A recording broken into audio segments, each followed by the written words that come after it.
Ambassador Jonathan Hayes had attended enough diplomatic ceremonies to understand that traditional royal selection processes in alien cultures usually involved either excessive pageantry, unpredictable legal complications, or both.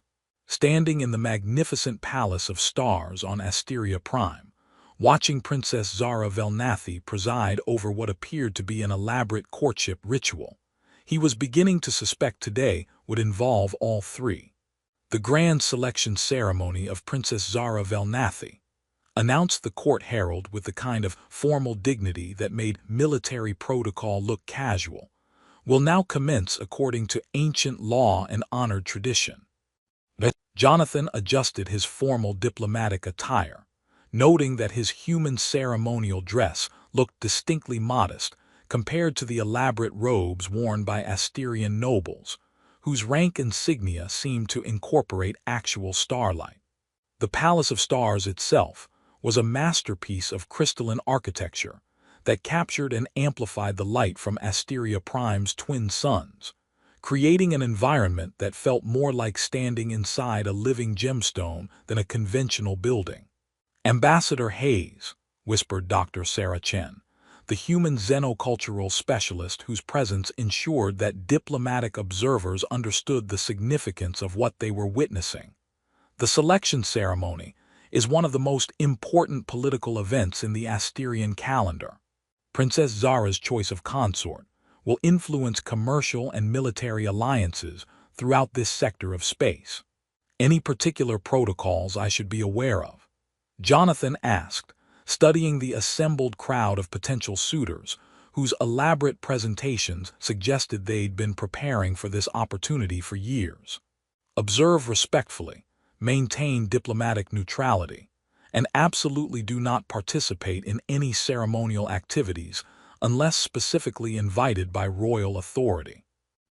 The ceremony itself proved more complex than Jonathan had anticipated, involving multiple phases where potential suitors from various noble houses presented their credentials, while Princess Zara evaluated their suitability according to criteria that seemed to emphasize political advantage over personal compatibility. Princess Zara herself was strikingly beautiful, with silver hair that seemed to capture light in impossible ways and violet eyes that suggested intelligence far beyond her apparent age, though her pointed ears and subtle luminescence marked her as unmistakably Asterian. "Lord Thainkar of House Velthani," announced the herald as the first suitor approached the royal platform, "offers alliance through marriage, bringing extensive military resources and territorial holdings spanning 4 star systems." Princess Zara studied the elaborately dressed noble whose presentation emphasized wealth and power rather than personal qualities. "Lord Thainkar, what is your commitment to protecting Asterian civilian populations during times of conflict?"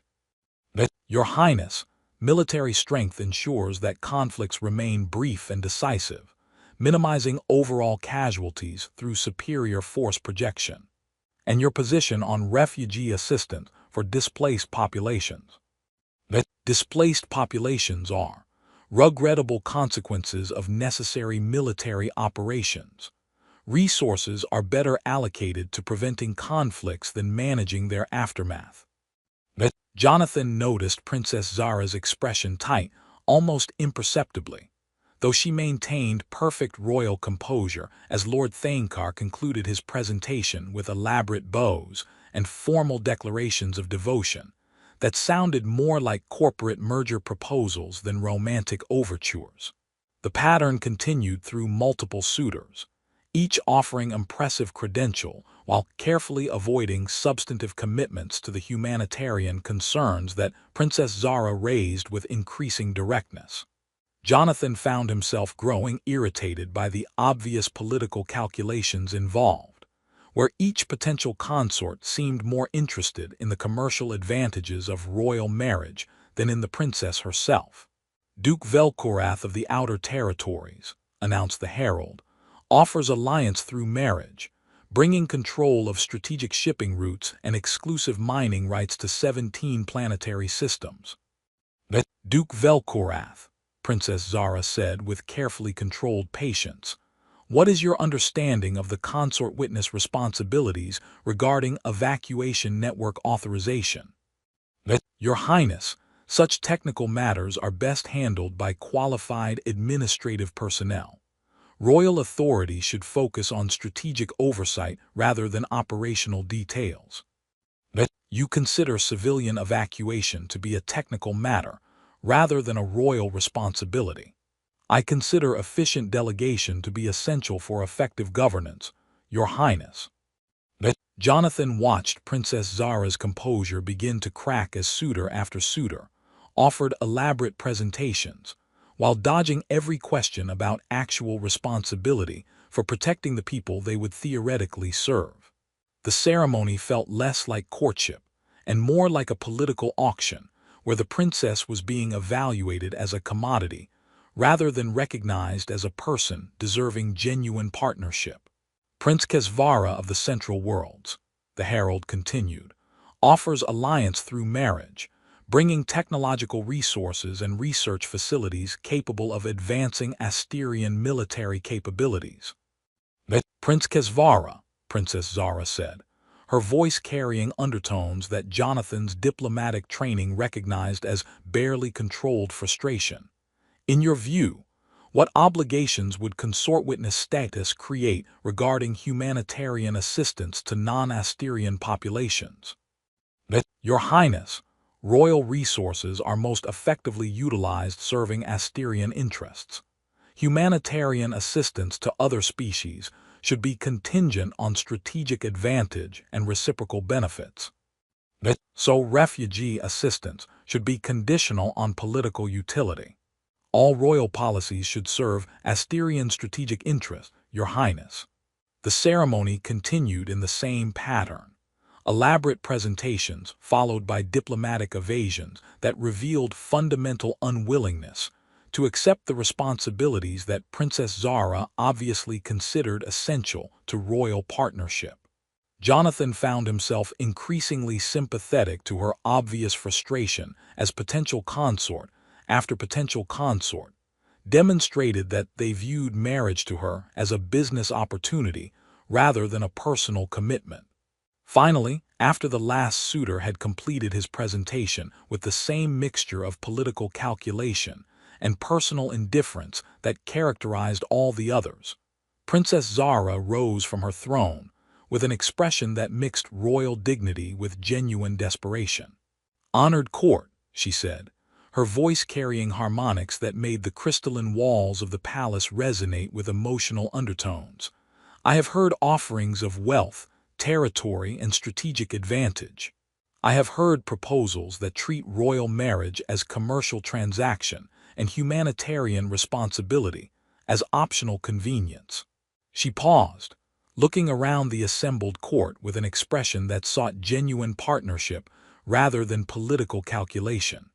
"Is there no one brave enough to marry me?" Princess Zara challenged, her voice carrying both royal authority and personal vulnerability. "No one willing to accept responsibility for protecting those who need protection, regardless of their species or political utility. No one prepared to honor the true obligations of consort witness status, rather than treating royal partnership as opportunity for personal advancement." The question hung in the air like a challenge that would reshape everything about Asterian politics and interspecies relations. The assembled suitors looked uncomfortable, their elaborate presentations apparently inadequate for addressing the princess's direct questions about actual responsibility and genuine commitment. Jonathan felt something shift in his understanding, as he realized that Princess Zara wasn't just frustrated by political manipulation. She was genuinely seeking someone who would accept responsibility for protecting vulnerable populations, rather than exploiting royal authority for personal gain. "Your Highness," Jonathan heard himself saying as he stepped forward from the diplomatic observation area, "I would be honored to accept that responsibility." The silence that followed felt heavy enough to collapse nearby star systems. But Jonathan was focused on Princess Zara's expression of shock mixed with something that might have been hope, as she realized that someone had finally responded to her challenge, with a commitment to actual service, rather than personal advantage. He had no way of knowing that his impulsive response to what he perceived as a genuine plea for partnership had just activated ancient Asterian bonding protocols that would either save both their civilizations or destroy his quiet diplomatic career in the most spectacular fashion possible. The silence following Jonathan's declaration stretched for what felt like geological epochs before erupting into the kind of chaos usually reserved for natural disasters or major treaty violations. Princess Zara stared at him with an expression that mixed shock with something that might have been relief, while the assembled court began urgent whispered conversations that suggested his response had triggered complications no one had anticipated. Ambassador Hayes, Elder Kesvar announced with the tone of someone trying to prevent a diplomatic catastrophe while maintaining ceremonial dignity. You have activated the Tel Nathi Corvith, the ancient bonding protocol that creates irrevocable legal connections between the princess and anyone who formally accepts her marriage challenge. The what protocol? Jonathan asked, though he suspected he really didn't want to know the answer. The Tel Nathi Corvith is not a casual response to royal inquiry, Princess Zara said, her voice carrying harmonics that suggested she was processing implications as rapidly as he was. According to ancient law, your formal acceptance creates immediate consort witness bonds that cannot be dissolved without proper ceremony. Jonathan looked around the Palace of Stars at faces representing one of the galaxy's most powerful civilizations, all of whom were staring at him with expressions ranging from fascination to barely controlled panic. Your Highness, I should probably mention that my diplomatic training covered cultural observation protocols rather than participation in alien marriage ceremonies. If I've accidentally violated some sort of royal protocol— You have not violated protocol, Elder Kesvar interrupted. You have activated it. The Tel Nathi Corvith grants you immediate legal standing as Princess Zara's consort witness, with shared authority over evacuation networks, diplomatic codes, and military coordination systems. Shared authority over what systems? Systems that control refugee assistance, humanitarian aid distribution, and defensive coordination throughout the Asterian Empire, Princess Zara explained, though her expression suggested she was still processing the implications of his unexpected response. Jonathan, may I call you Jonathan? Your acceptance has given you access to classified networks that most Asterian nobles spend decades trying to influence. Dr. Chen stepped forward with the expression of someone whose careful diplomatic observation had just been comprehensively derailed by unprecedented events. Ambassador Hayes, we need immediate consultation with Earth Colonial Administration regarding the legal implications of— Dr. Chen, Princess Zara interrupted gently. The Tel Nathi Corvith supersedes external diplomatic authorities. Jonathan's acceptance creates binding obligations under Asterian law that cannot be overruled by human governmental decisions. So I'm legally married to an alien princess and have access to military systems that could influence the balance of power between our species. Jonathan asked, trying to process information that made his previous diplomatic challenges seem like relaxing vacation activities. You are legally bound as consort witness, which is more complex than simple marriage, Princess Zara corrected. The bond grants shared authority over humanitarian networks while creating permanent biological and political connections that will affect every decision you make for the rest of your extended lifespan. Extended lifespan. Asterian longevity transfers through formal bonding.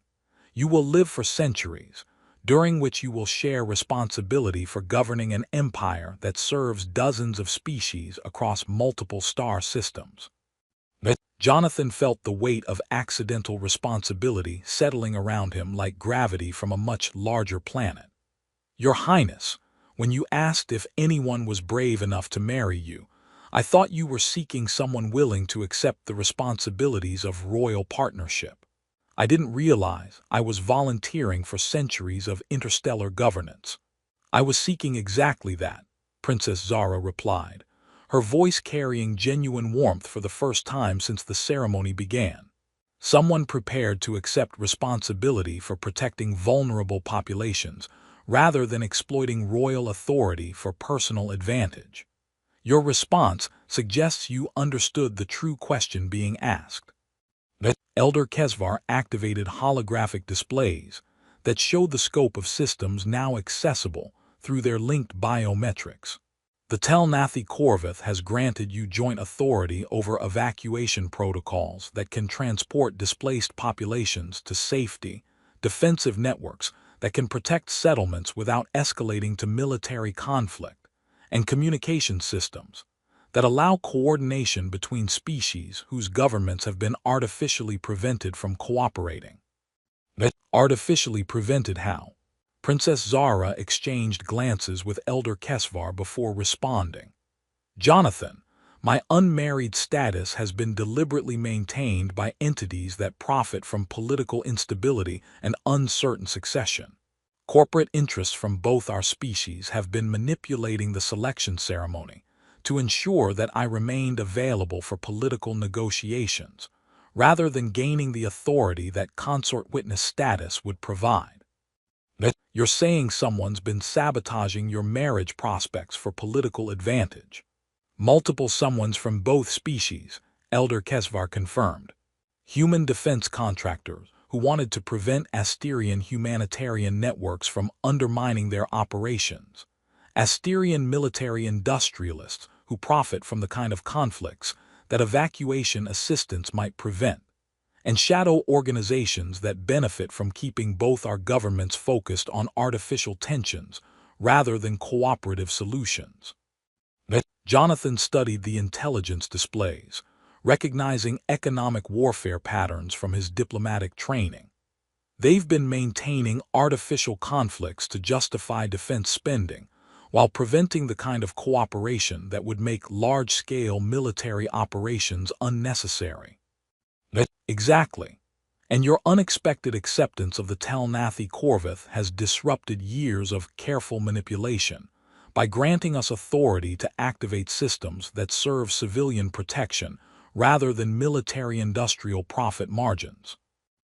A priority alert echoed through the palace chambers, indicating incoming communications that carried the kind of urgency usually reserved for interstellar emergencies. Director Walsh's image materialized in the ceremonial hall, her expression suggesting she was dealing with what she considered an act of diplomatic treason, requiring immediate correction. Ambassador Hayes, you will disavow any commitments made under alien law and report for immediate extraction and debriefing. Director Walsh, Jonathan replied carefully, I have accepted responsibility for humanitarian assistance that serves both human and Asterian civilian populations. I don't see how that constitutes a violation of human interests. You have accepted alien political authority that grants you access to classified military systems and creates permanent obligations to foreign governmental structures. You will dissolve this connection immediately. Director Walsh, Princess Zara interjected, her voice carrying harmonics that made the palace's crystalline walls resonate with royal authority. The Tel-Nathi Corvith cannot be dissolved through external pressure. Any attempt to remove Jonathan from Asterian territory will be considered an act of war. Your Highness, Ambassador Hayes is a human citizen whose security clearances have been compromised by foreign influence. We have jurisdiction over our own personnel. Jonathan felt something shift in his awareness, enhanced perception that revealed tactical information about forces mobilizing around the palace, while providing access to defensive systems he didn't understand but somehow knew how to operate. Director Walsh, he said, processing intelligence through their shared consciousness, I notice you've positioned military assets around the royal palace. That suggests this conversation isn't really about diplomatic protocol. That suggests, Princess Zara added, accessing data through their linked systems. That Director Walsh represents the same interests that have been preventing the Tel-Nathi Corvith from being activated legitimately. The displays updated to show corporate security forces coordinating with Asterian separatist factions, revealing the scope of conspiracy that had been manipulating both their governments to prevent exactly the kind of cooperation that their bond now made possible. They're not here to extract me for security review, Jonathan realized. They're here to eliminate both of us before we can activate evacuation systems that would interfere with profitable conflicts and refugee exploitation. Director Walsh, Princess Zara said formally, you have 1 hour to withdraw your forces from Asterian sovereign territory before defensive protocols are activated. Your Highness, we are prepared to use necessary force to prevent security breaches that threaten both our species' strategic interests. Whose strategic interests? Jonathan asked, feeling anger override diplomatic caution.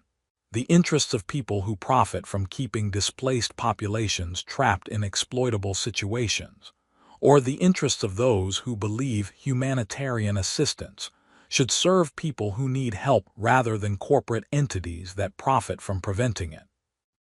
As the communication ended and defensive systems began preparing for the most important ceremony of their lives, Jonathan reflected that his diplomatic career had taught him to build bridges between cultures, but the Tel-Nathi Corvith was about to teach him to build sanctuaries that transcended political boundaries. He was beginning to suspect that responding to Princess Zara's challenge had been either the most important impulse of his career or the most spectacular failure of diplomatic judgment in human history. The emergency session of the Joint Diplomatic Council convened in a secure chamber beneath the Palace of Stars, where representatives from both civilizations could address the crisis of a human ambassador who had accidentally gained access to some of the most classified systems in the Asterian Empire, while legally binding himself to an alien princess, whose marriage was supposed to be carefully negotiated through established political channels. Ambassador Hayes, began General Morrison, whose presence indicated that Jonathan's situation had attracted attention from Earth's highest military commands. You've created a diplomatic situation that threatens to destabilize carefully maintained balance between human and Asterian interests. General Morrison, Jonathan replied, his voice now carrying harmonics that allowed both species to understand him without translation equipment. I've accepted responsibility for humanitarian assistance that serves both our people's civilian populations. I'm not sure how that threatens anyone's legitimate interests. It threatens interests that depend on maintaining artificial scarcities and controlled conflicts, Princess Zara added, activating displays that showed the true scope of their situation. The Tel-Nathi Corvith has revealed systematic coordination between extremist factions from both species who profit from preventing the kind of cooperation that our bond now makes possible. Elder Kesvar highlighted intelligence reports that painted a disturbing picture of coordination between entities that should have been opposing each other. Corporate defense contractors from both civilizations have been collaborating to ensure that humanitarian assistance remains insufficient, maintaining exploitable refugee populations while justifying increased military spending. You're suggesting that our own defense contractors have been working with alien interests to maintain profitable conflicts? General Morrison asked. We're proving it, Jonathan said, accessing evidence through their shared consciousness. Communication logs, financial records, and operational plans showing coordinated manipulation of both our governments to prevent the kind of cooperation that would make large-scale warfare economically impossible. Dr. Chen studied the intelligence displays with growing concern. Ambassador Hayes, your access to these systems has revealed information that could reshape our understanding of interspecies relations. But using this intelligence will make you a target for every organization that profits from the current arrangement. Dr. Chen, Princess Zara said. The Telnathi Corvith exists specifically to ensure that humanitarian authority serves civilian protection rather than corporate profit margins. Jonathan's acceptance of consort witness responsibilities grants us the authority to activate evacuation networks regardless of the political inconvenience they create, and the long-term implications of this bonding. General Morrison asked. Centuries of shared responsibility for governing systems that serve dozens of species, enhanced capabilities that allow coordination of defensive operations beyond conventional detection, and permanent commitment to ensuring that civilian protection takes precedence over military-industrial interests. Jonathan replied, feeling the weight of authority that came with access to networks designed to serve refugees rather than exploit them. A priority communication alert interrupted their analysis. War Chief Thankar's image materialized in the chamber, his expression suggesting he was dealing with what he considered a contamination of Asterian royal bloodlines requiring immediate correction. Princess Zara, you have violated centuries of tradition by accepting a human consort witness. The royal bloodline must be preserved from alien contamination. War Chief Thankar, Princess Zara replied with royal authority. The Telnathi Corvith has been activated according to ancient law. Jonathan has proven his commitment to protecting vulnerable populations rather than exploiting royal authority for personal gain. His species represents a threat to Asterian genetic and cultural purity. The bond must be dissolved before further contamination occurs. Jonathan felt something shift in his enhanced awareness as he recognized the tactical situation developing around the palace. War Chief Thankar, I notice your forces are coordinating with human corporate security teams. That seems like an unusual alliance for someone concerned about preserving Asterian independence.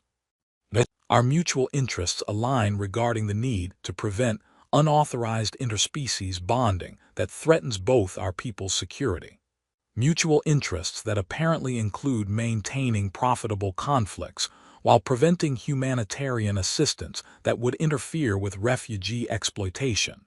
Princess Zara added, broadcasting evidence that revealed the scope of coordination between supposed enemies.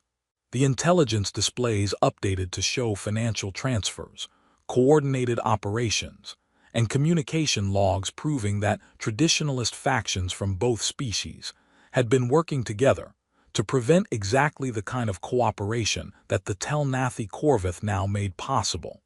This changes everything, Dr. Chen said quietly, studying data that revealed decades of systematic manipulation. This changes everything only if we have the authority to act on it, Jonathan corrected. The Telnathi Corvith grants us that authority, but using it will make us targets for every entity that profits from keeping our peoples in artificial conflict. Then we use it effectively, Princess Zara said, and the defensive capabilities operate completely outside normal detection methods, Dr. Chen added.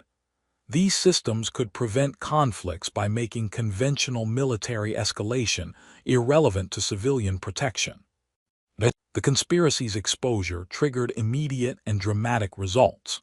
Corporate security forces found their operations suspended as evidence revealed their coordination with supposed enemies, while military contractors discovered that their threat assessments had been systematically manipulated by entities that profited from maintaining artificial tensions. Warning, announced the palace's ancient AI, speaking in harmonics that predated human spaceflight. Multiple hostile forces attempting to breach royal defensive barriers. Protective protocols recommend immediate formal bonding ceremony to legitimize consort witness authority. How long do we have? Jonathan asked, processing tactical information through their enhanced awareness. Approximately 2 hours before coordinated assault forces can overcome palace defenses, Princess Zara replied. But the formal Telnathi Corvith ceremony requires only 30 minutes to complete. And if we complete it, then we gain permanent authority to coordinate humanitarian systems, while making ourselves permanent targets for every entity that profits from preventing interspecies cooperation. Jonathan looked around the chamber at faces representing civilizations whose cooperation could reshape the balance of power throughout the galaxy, understanding that his choice would determine whether the evidence they'd gathered would be used to serve civilian protection or be suppressed by forces that viewed refugee assistance as a threat to profitable instability. "Your Highness," he said quietly, "I came to this ceremony as a diplomatic observer, expecting to witness a routine political marriage negotiation. Instead, I found someone genuinely seeking partnership to serve humanitarian purposes rather than personal advantage." "And your response?" "My response is that some responsibilities are worth accepting regardless of the personal consequences. If the Telnathi Corvith grants us authority to activate systems that serve people who need help, then completing the ceremony is our duty to those people, regardless of what it costs us personally." As they prepared for the most important ceremony of their lives, while hostile forces coordinated assault plans against the palace's defensive systems, Jonathan reflected that his diplomatic career had taught him to build bridges between cultures, but the Telnathi Corvith was teaching him to build sanctuaries that transcended political boundaries.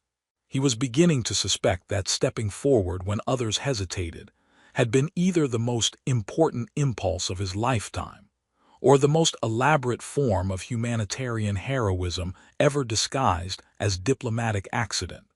The formal Telnathi Corvith ceremony took place in the Palace of Stars' most sacred chamber, where ancient Asterian technology created a ceremonial space that seemed to exist partially outside normal dimensional constraints. Jonathan knelt beside Princess Zara before an altar that pulsed with organic light, while above them, defensive systems repelled coordinated assault attempts by corporate security forces and traditionalist factions who wanted to prevent humanitarian authority from being permanently established. "Are you certain about this?" Princess Zara asked, taking his hands as quantum resonance fields began building around them. "Because the formal Telnathi Corvith creates permanent biological and legal connections that will affect every decision you make for centuries to come." "I'm about as certain as someone can be about voluntarily accepting permanent responsibility for humanitarian networks spanning multiple star systems, while corporate armies try to prevent refugee assistance from reaching people who need help," Jonathan replied, attempting to maintain some perspective in a situation that felt like standing at the crossroads of galactic history. "Though I should probably mention that my experience with alien bonding ceremonies is limited to diplomatic observation, which I suspect isn't particularly relevant to actual participation. The reality involves considerably more quantum resonance and considerably less diplomatic protocol than standard ceremonial observation," Princess Zara assured him, activating crystalline apparatus that would formalize their legal and biological connection. "Though the commitment to humanitarian service is exactly what the ceremony is designed to test." Elder Kesvar began the ceremonial incantations, his voice harmonizing with quantum fields that made the chamber's walls pulse with inner light, while defensive systems continued repelling assault forces above them. "Do you, Princess Zara Velnathi, accept the bond of Telnathi Corvith with Jonathan Hayes, knowing that this choice will intertwine your fates across all challenges to come?" "I do," Princess Zara said, her voice steady despite the sounds of combat echoing through the palace's upper levels. "And I promise to honor his humanity while granting him authority over Asterian humanitarian systems, to support his decisions regarding refugee assistance, and to never use our bond for political advantage that would compromise his principles or our people's welfare." "And do you, Jonathan Hayes, accept the bond of Telnathi Corvith with Princess Zara Velnathi, understanding that you accept not just personal partnership, but responsibility for the welfare of millions of beings across dozens of worlds?" Jonathan looked into Princess Zara's violet eyes, seeing determination mixed with vulnerability and trust that went beyond anything he'd experienced in his diplomatic career. "I do. And I promise to honor Asterian traditions while maintaining my commitment to humanitarian principles, to use our shared authority to serve those who need protection rather than those who profit from their suffering, and to never forget that the most important diplomatic achievements are measured in lives saved rather than treaties signed." The chamber filled with harmonics as quantum resonance fields activated, creating biological and legal bonds that transcended species barriers. Jonathan felt reality shift around him as Princess Zara's consciousness touched his own, not invasive, but like gaining access to awareness he hadn't known existed. Knowledge flowed between them, her memories of growing up with the weight of royal responsibility, while watching humanitarian crises that political manipulation prevented her from addressing. His experiences building bridges between cultures whose differences had seemed insurmountable, until cooperation revealed shared interests in civilian protection. Her understanding of interstellar politics merged with his practical knowledge of diplomatic solutions, creating shared perspective that neither could have achieved alone. But more than expanded awareness, he felt fundamental changes in his biology, enhanced capabilities that would allow him to coordinate evacuation operations across vast distances, improved physical resilience that would be essential for someone whose responsibilities might span centuries, and direct access to command systems that had been waiting for exactly this kind of authorization. The ceremony's completion triggered automatic activation of the Asterian evacuation networks throughout the frontier sectors.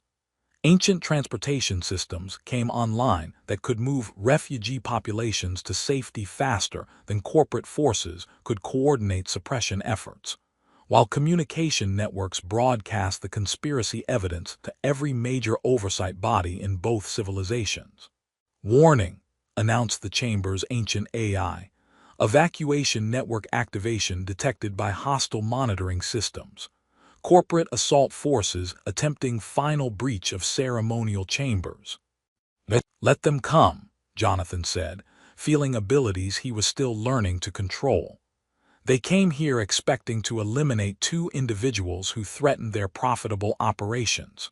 Instead, they're facing consort witnesses with access to defensive systems that were designed to protect humanitarian networks against exactly this kind of interference.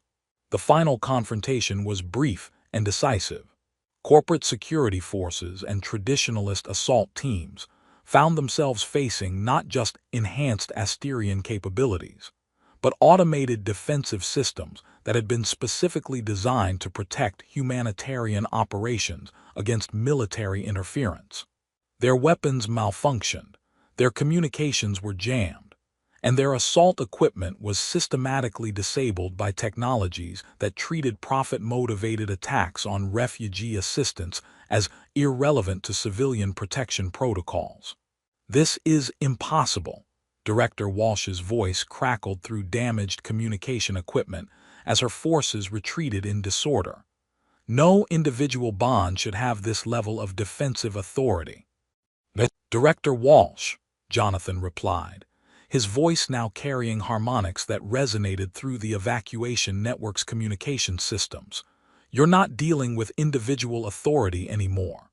You're dealing with consort witnesses who have access to systems designed to ensure that humanitarian assistance serves people rather than profit margins."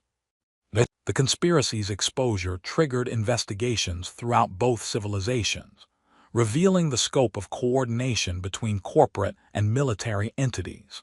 The conspiracy's exposure triggered investigations throughout both civilizations, revealing the scope of coordination between corporate and military entities that had been systematically preventing humanitarian assistance while maintaining exploitable refugee populations. The evacuation networks, once activated, operated autonomously to transport displaced families to safety, while broadcasting evidence that made suppression impossible. War Chief Thankar's voice echoed through the damaged communication systems, carrying the tone of someone whose carefully constructed alliance had just collapsed spectacularly. This interference with natural selection processes violates the fundamental principles of species development. War Chief Thankar, Princess Zara replied through their shared consciousness. Helping people reach safety violates no principles except those that profit from keeping vulnerable populations trapped in exploitable situations. The automated defensive systems continued their work, systematically documenting the corporate traditionalist alliance while providing evidence to oversight bodies that could no longer ignore proof of systematic manipulation spanning decades. 6 months later, Consort Witness Ambassador Jonathan Hayes Velnathy stood in the Joint Coordination Center that had been established to manage the permanent integration of human and Asterian humanitarian systems. The hyphenated name had been Princess Zara's suggestion, representing the new form of existence they'd created together, neither purely human nor traditionally Asterian, but something designed specifically to serve evacuation networks that transcended political boundaries. The Telnathi Corvith had evolved beyond its original purpose, becoming less about royal succession and more about shared responsibility for ensuring that ancient promises of sanctuary remained available to anyone fleeing persecution, exploitation, or corporate control.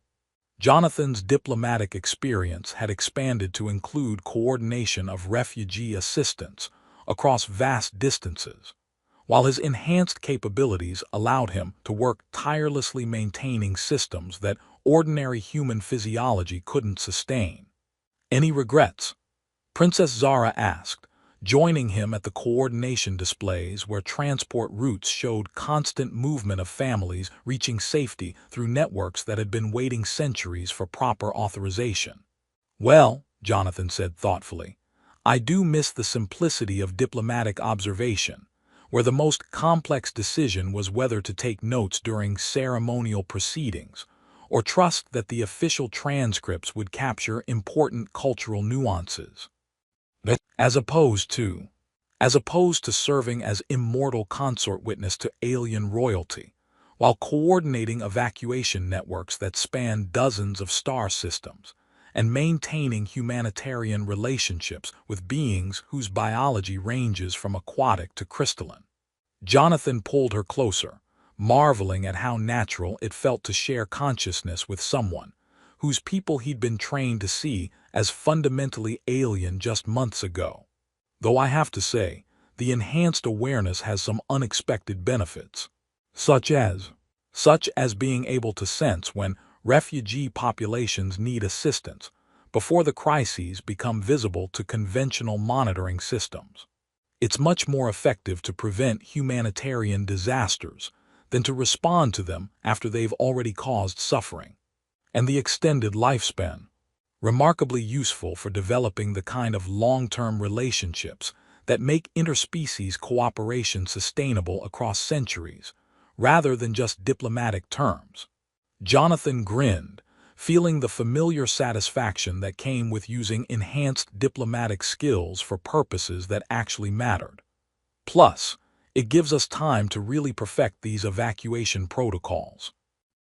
Though it does mean centuries of shared responsibility for maintaining sanctuary networks that serve beings we may never meet personally. Minor detail. We've got quantum evacuation systems, enhanced consciousness linking, and joint authority over humanitarian networks that can transport entire populations to safety. How hard can galactic refugee assistance coordination be? Princess Zara's laugh carried harmonics that resonated through the coordination center's quantum systems, creating ripple effects that enhanced the efficiency of operations throughout the network. Jonathan, your optimism remains one of your most endearing human characteristics. My optimism and my apparently unique willingness to step forward when alien princesses ask if anyone's brave enough to accept humanitarian responsibilities. That was the most fortunate diplomatic impulse in recorded history.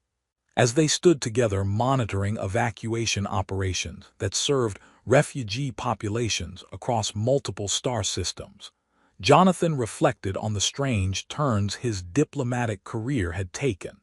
He'd started as an ambassador trained to build bridges between cultures, but the Telnathi Corvith had taught him to build sanctuaries that transcended political boundaries. The conspiracy they'd exposed had been completely dismantled, its architects facing justice, while the artificial barriers they'd maintained gave way to genuine cooperation. Evacuation networks now operated as permanent infrastructure, using combined human and Asterian resources to provide assistance that neither species could have managed alone. "There's something I should tell you," Princess Zara said, her mental voice carrying harmonics of excitement mixed with anticipation. "More cosmic responsibilities I haven't discovered yet. More opportunities. The evacuation networks we've activated don't just serve this sector. They connect to similar systems maintained by other species throughout the galaxy. We're part of a much larger network of beings who have chosen to dedicate their extended lifespans to protecting displaced populations rather than exploiting them." Jonathan considered this revelation. So not only did we accidentally become the most important humanitarian partnership in local space, we're also part of a galactic network of refugee assistance operations. Essentially, yes. The Telnathi Corvith can interface with similar bonding protocols maintained by dozens of species, whose cultures include permanent commitments to civilian protection. "No pressure at all," Jonathan said with a grin. "Just the responsibility for coordinating refugee assistance across multiple galaxies, while maintaining cooperative relationships with beings whose idea of routine humanitarian work involves manipulating stellar radiation patterns to create habitable zones for displaced populations. We could start with the Andromedan emergency relocation protocols," Princess Zara suggested helpfully. "They've been requesting assistance with volcanic evacuation procedures on 17 of their agricultural worlds." Volcanic evacuation coordination, galactic humanitarian networks, centuries-long diplomatic partnerships with alien royalty whose idea of routine ceremony involves quantum consciousness bonding. Jonathan nodded slowly. "You know, 6 months ago I would have asked whether you were serious. Now, I'm just wondering whether we need to pack special equipment for coordinating with beings whose biology involves controlled geological manipulation." The Andromedians are quite practical, actually, and they have excellent disaster response protocols. I think you'll appreciate their approach to large-scale population protection. Will there be more chances for me to accidentally reshape galactic politics through impulsive responses to alien royal marriage challenges? "Almost certainly." "Perfect. I was getting bored with simply preventing interstellar conflicts through quantum consciousness sharing with alien princesses."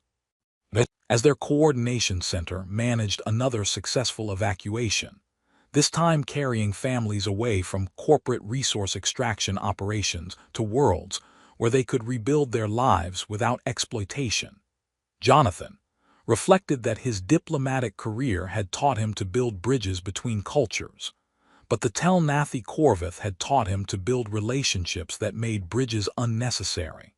The ability to step forward when others hesitated had led him to the most important responsibility of any lifetime, ensuring that ancient promises of sanctuary remained available to anyone who needed them, regardless of what political boundaries they needed to cross or what species they belonged to. "Zara," he said, watching another transport full of refugees emerge safely from hyperspace, "I think this might be the most important diplomatic ceremony I've ever had the privilege to participate in. Even though it began with you completely misunderstanding the legal implications of responding to royal marriage challenges. Especially because